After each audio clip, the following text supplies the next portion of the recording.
Welcome to class. I'm Trevor, and I post D&D videos every week on Wednesdays.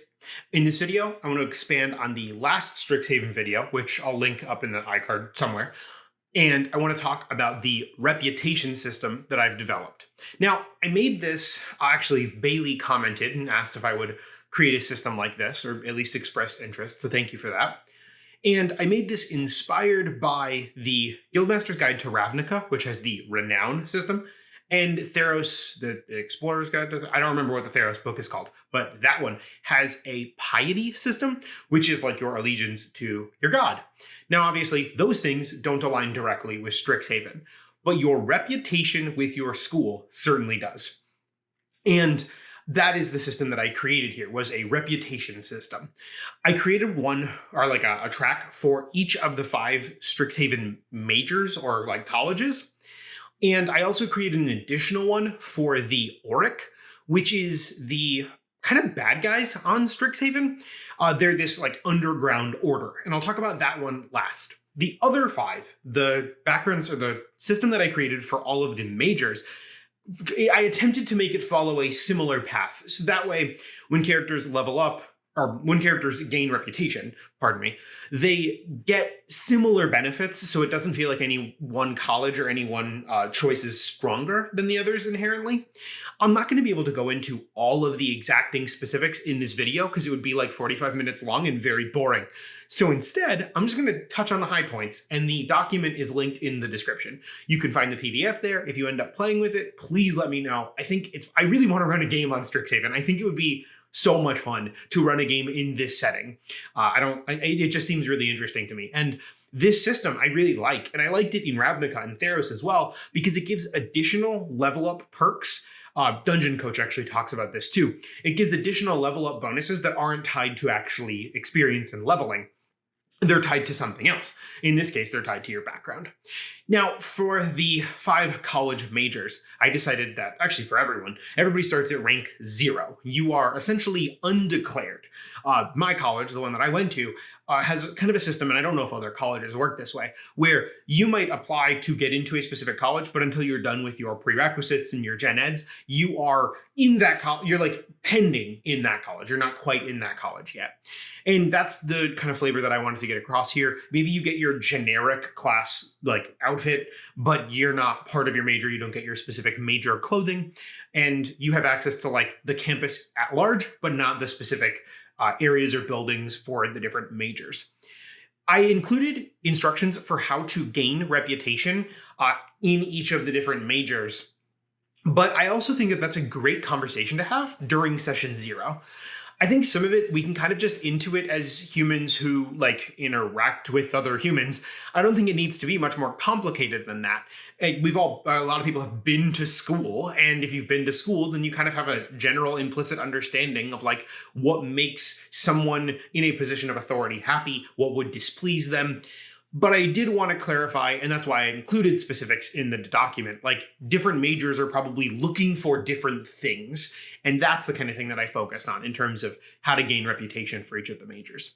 Now, rank 1 is called Mentee, and at this rank, you get your school uniform, so you get your specific like outfit for your college major, and it generally, like the benefit you get, generally involves a cantrip. Not exclusively, but generally.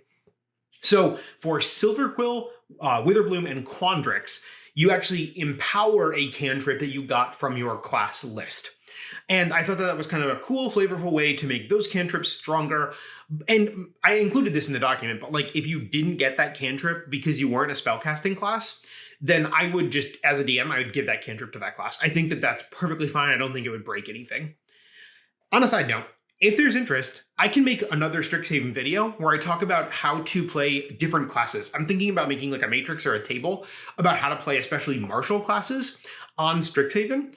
I will warn that I probably would make it I don't know if high magic is the right term for it, but I probably would incorporate magic because I think it is just inherent in the setting. The subtitle is School of Mages. But I do want people to understand that like you don't have to play only like warlock, wizard, sorcerer, or whatever.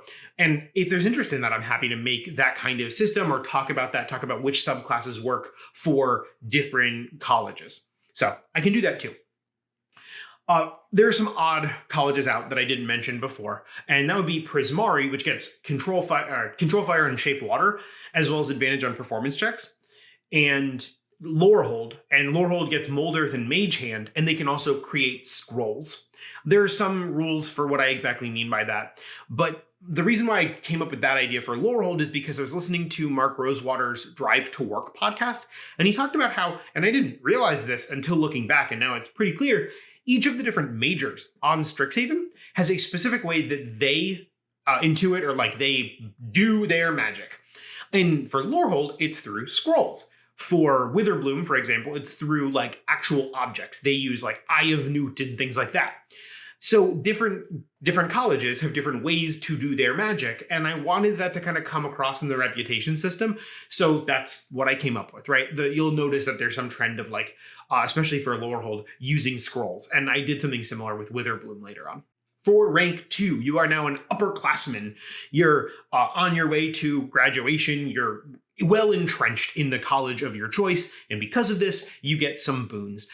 I really wanted to incorporate the mascots. If you've seen the stuff that's been coming out, Strixhaven, depending on when I post this, either has just come out on Arena or is just coming out in paper. It's that kind of quantum time. But regardless, there are mascots for each college. So for Silverquill, there are these super dope little guys called Inklings, and I love them, and I want one, and they're not real, and that makes me very sad.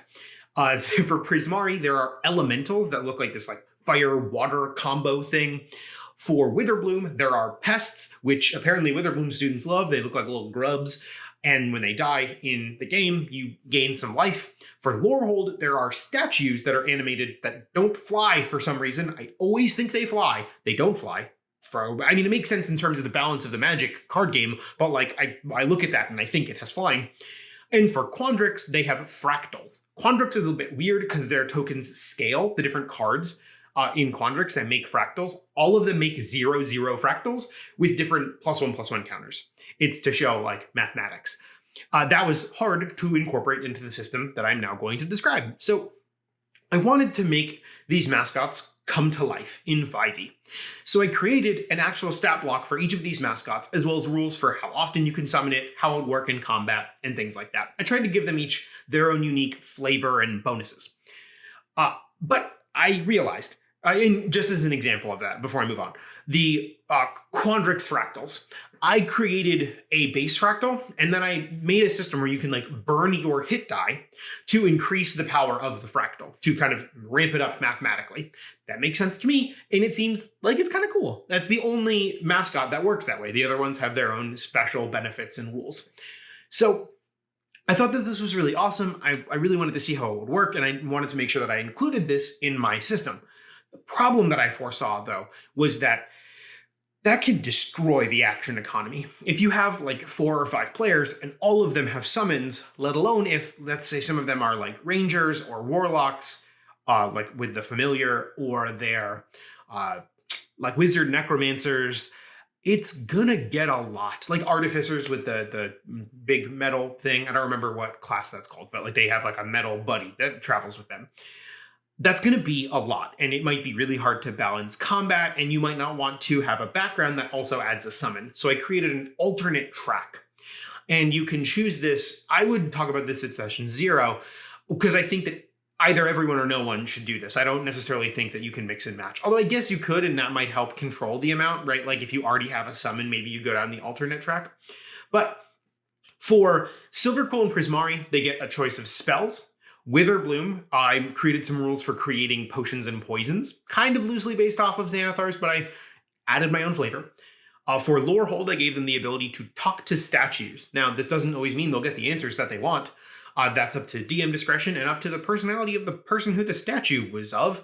But I want them to be able to kind of still commune with that. There's a lot of like speaking with the dead, and that is somewhat similar, right? They're kind of related. And for Quandrix, I gave them an ability that lets them, when they hit with a melee or ranged attack, they can up the die, the damage die. And I thought that was kind of a cool way to play with math and play with numbers. It's obviously limited. They can't just keep doing this infinitely. That would be incredibly unbalanced. But That alternate path is hopefully a way to solve the problem of imbalancing the action economy or just making combat an absolute nightmare. For rank 3, all of the colleges become professors. Good job. You have a job now. And being a professor means you get some additional spells. You get students who will help you. Maybe they're your like research partners or they're just like mentees of yours. I created a stat block for student and it's in the document. And I don't think that this is the same as the summons because for me, these students are not designed for combat. I guess there's technically nothing stopping you from like taking a bunch of your students and like throwing them into a dragon's lair. But I don't think that that would be well received in terms of reputation, which means your reputation would drop, which means maybe you're no longer a professor. Maybe you get fired. Besides the students, you do get an office and a salary. Now, you are a professor, so it's not like you're going to be making big bucks with this crazy salary. For the 4th and final rank, it is called Dragon's Guard, and not everyone ascends to this rank. It takes quite a lot of reputation to get up this high in the levels. But for Dragon's Guard, on the original path, your summon gets better. It can last longer. It does some additional things. You also get some spells that you can cast that are kind of higher level than the spells that you would get for just the background of this class. I made an alternate path because obviously if you didn't choose the summon at rank 2, then I don't want this final rank to fall flat. So with the alternate path, instead of the summon increasing, it's different things for different schools. But it is all tied back to the alternate path at the 2nd rank. For example, Silver Quill and Prismari are able to cast a spell that they picked at that level a little bit more. And for Quandrix, they're able to use their die, use that die manipulating ability to not only increase their damage die, but lower the damage die of an enemy. So the last part of this is the Auric, and their background reputation system does not work the same way as the others. There aren't 5 ranks of the Auric. I got this information again from that article that I mentioned previously, and the Auric is an order that tries to take advantage or manipulate students who are highly skilled, but don't necessarily fit in to the college that they're trying to join. So for whatever reason, right? And at rank 1, once you kind of become one over, and normally what I would say is there's maybe someone higher up, maybe a big bad or something, but there's someone higher up who's trying to lure you to evil, and you don't know until it's essentially too late. So at rank 1, you actually lose the spells that you would get for picking your background if you're using the background spells from that video that I made previously. But you get new Auric spells that are more focused on deception and illusion and kind of trickery.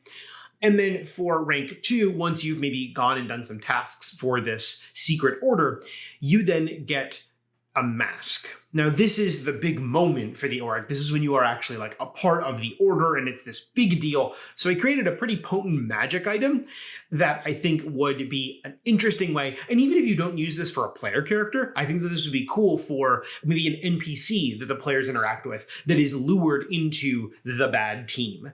I just think that it's kind of a fun system. And I noticed that that something like this had existed in like Ravnica for the Demir Guild. There was a way to kind of play that, and it didn't follow the exact order the same way. It's not exactly the same, but I thought that it'd be fun. I wanted to include it, so I made sure that it was included. The document with all the details is in the description. If you have questions or comments, please let me know. If you're starting a game of 5e on Strixhaven, please let me know. I'm super jazzed about it. I really hope to do it at some point myself. I think it'd be a lot of fun. And if you have any feedback for this, please, I'm happy to tweak it, improve it, build on it. But as always, be safe. Make smart life choices.